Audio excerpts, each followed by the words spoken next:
Meaning of lymphocyte. Lymphocyte. Lymphocyte. Lymphocyte.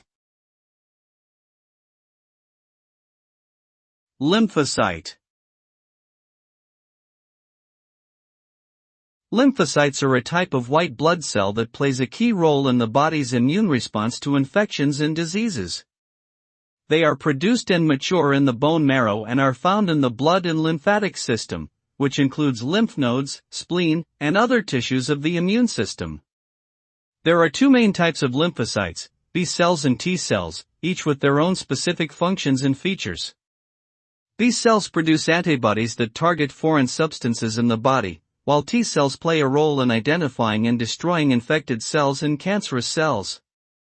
Overall, lymphocytes are important components of the immune system that help protect the body from harmful invaders.